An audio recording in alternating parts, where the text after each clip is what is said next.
क्यों रेखीय समीकरण है ये? क्योंकि इसमें जो चर है एक्स का पावर कितना है? एक है। और इसमें वाई का जो पावर है वो भी एक है। कांस्टेंट कितना है? एक है। ठीक, तो इसलिए क्या हो जाएगा? दो चर वाले रेखीय समीकरण।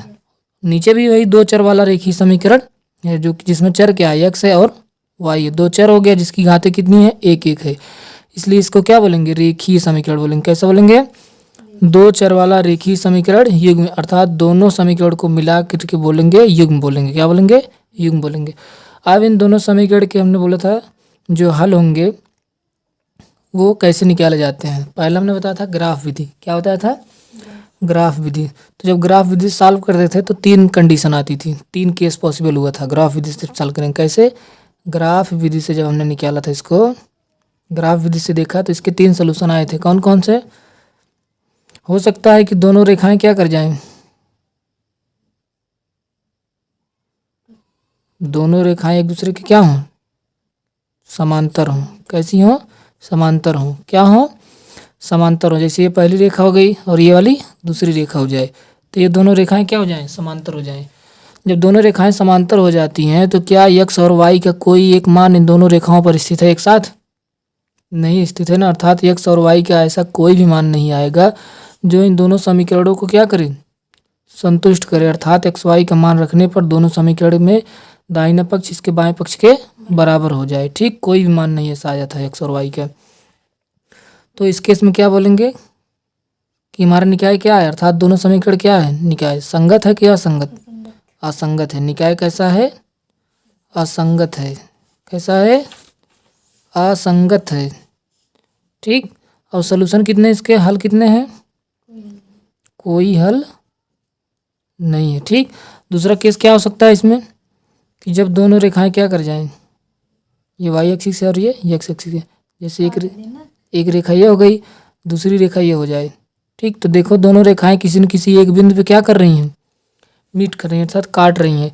अर्थात जो ये बिंदु है वो एक्स इस वाली रेखा पे भी स्थित। अगर मैं इसको यम मान लूँ और इसको यन मान लूँ तो यन और यम दोनों रेखाओं पर कोई न कोई एक बिंदु कॉमन हो रहा है ना। अर्थात एक्स और वाई के ऐसा एक अद्वितीय मान होगा जो इसको क्या करेगा?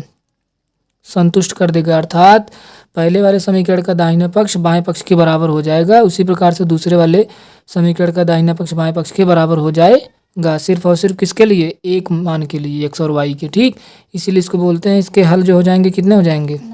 अद्वितीय हल हो जाएंगे। कितने? अद्वितीय हल हो जाएंगे। और निकाय कैसा बोला जाएगा?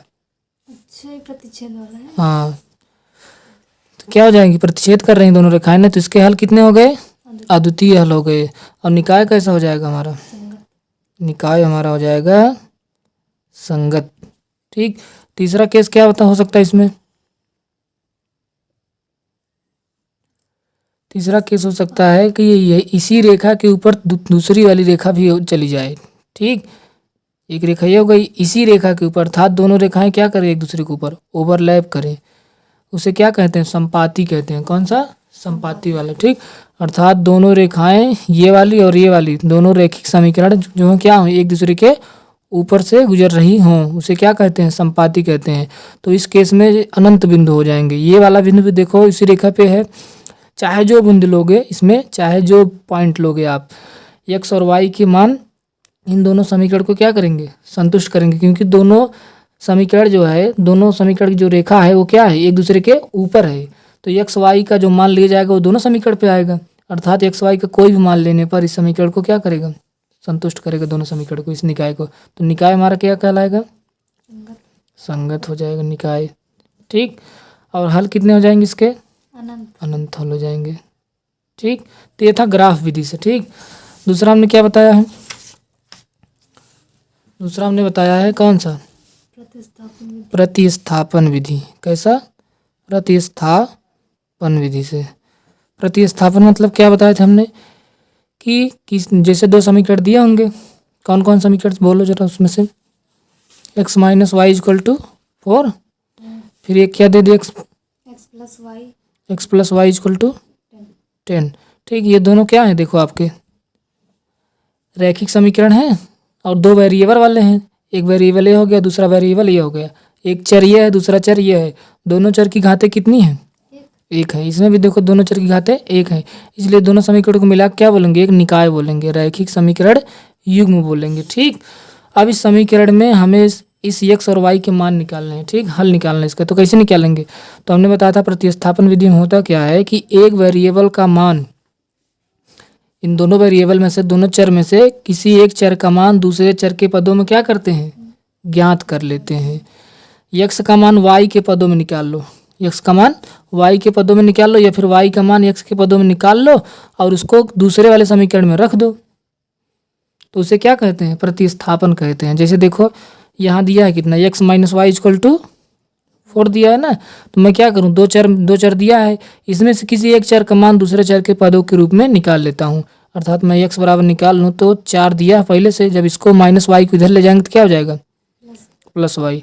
तो देखो एक चर का मान दूसरे चर के मान के दूसरे चर के पद के रूप में आ गया कि नहीं आ गया? x का मान y के पदों में आ गया। अब इस x का मान दूसरे वाले समीकरण में रख देता हूँ मैं।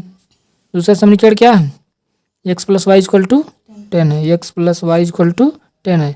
तो x बराबर मैं कहाँ से रखूँ? ऊपर से कितना रखना है? 4 plus y, 4 plus y equal to 10 हो गया। एक y पहले से था यहाँ।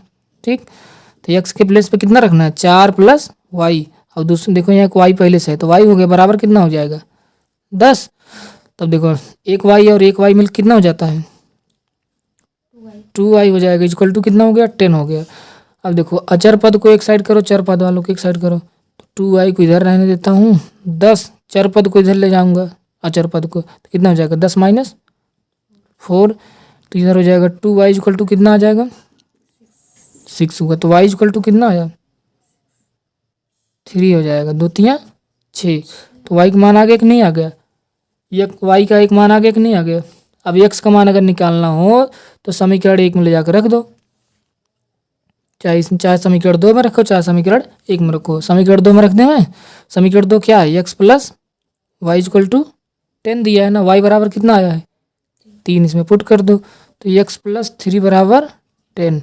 तो x इक्वल टू कितना हो जाएगा? अचर पद को एक साइड करो, तो 10 माइनस 3, तो x बराबर कितना आ गया? 7। आया कि नहीं आया? तो ये था कौन सा विधि आपका? प्रतिस्थापन विधि से दो रैखिक समीकरण युग्मों को सॉल्व करना। ठीक, अगला जो मेथड हम लोग पढ़ेंगे वो क्या होगा? विलोपन विधि। कौन सी विधि? विलोपन विधि। ठीक, जैसे दोस्तों एक सवाल हमने फिर यहाँ लिया है जो कि क्या है? रैखिक समीकरण युग्म है। क्यों रैखिक समीकरण युग्म है? क्योंकि यहाँ पे चर जो है x है और y है, दो चर हो गया, इसीलिए दो चर वाला रैखिक समीकरण हो गया। ठीक, पहला वाला ओनली। पावर कितनी है? 1 है। इसकी पावर कितनी है? 1 है, इसलिए रैखिक बोला गया है।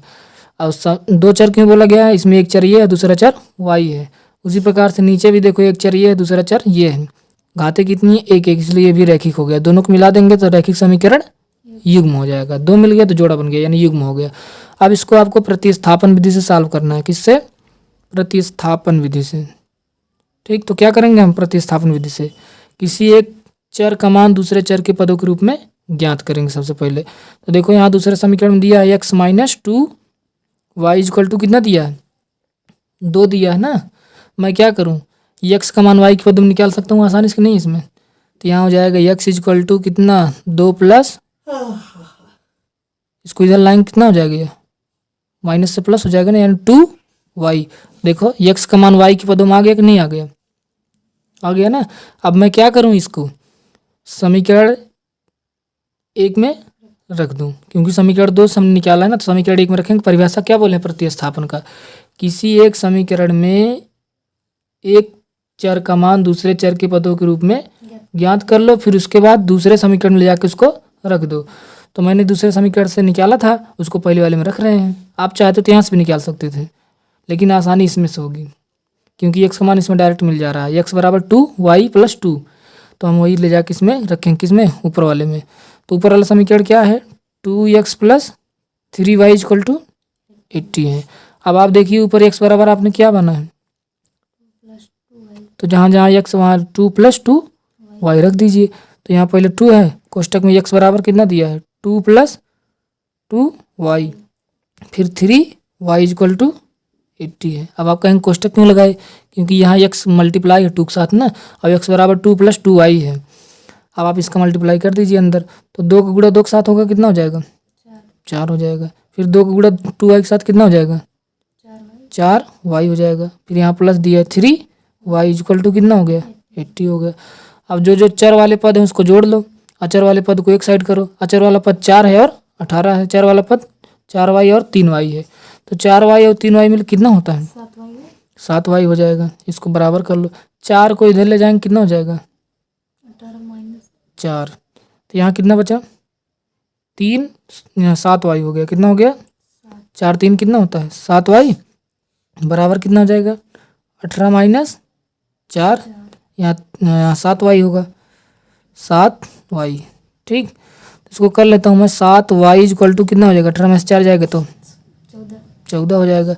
अब क्या y का मान मिल जाएगा यहाँ से हमको, y को अकेला करेंगे तो यहाँ ये जाएगा तो इधर भाग हो जाएगा ना, 14/7 यानी y बराबर 2 आ गया। y का मान कितना आया 2। अब इस y बराबर 2 को कहाँ रख दो, चाहे जिसमें रख दो, ऊपर चाहे इसमें रखो, चाहे इसमें रखो, चाहे इसमें रखो। किस में रखना चाहते हो आप, दूसरे में, जो कि क्या x - 2y इक्वल टू 2 है। चलो इसी में रख देता हूँ, x - 2y इक्वल टू 2 है। y बराबर कितना पाए हो 2, जहाँ जहाँ y वहाँ 2 रखो। तो x - 2 गुणे 2 इक्वल टू 2। अब अचर पद को एक साइड कर लो, अचर पद कौन कौन है 2 दूना 4 भी अचर पद होगा। तो यहाँ x - 4 इक्वल टू 2 हुआ। तो x - 4 को इधर ले जाओ कितना हो जाएगा प्लस हो जाएगा, यानी 2 + 4। तो x बराबर कितना निकल के आया 6 आया। तो प्रतिस्थापन विधि देखो हमने निकाल दिया कि नहीं निकाला। आप ऐसे ही सॉल्व कर सकते हो। ठीक, अब जो अगला मेथड है आपका क्या है, विलोपन विधि। ठीक, विलोपन विधि को हम बताने चल रहे हैं।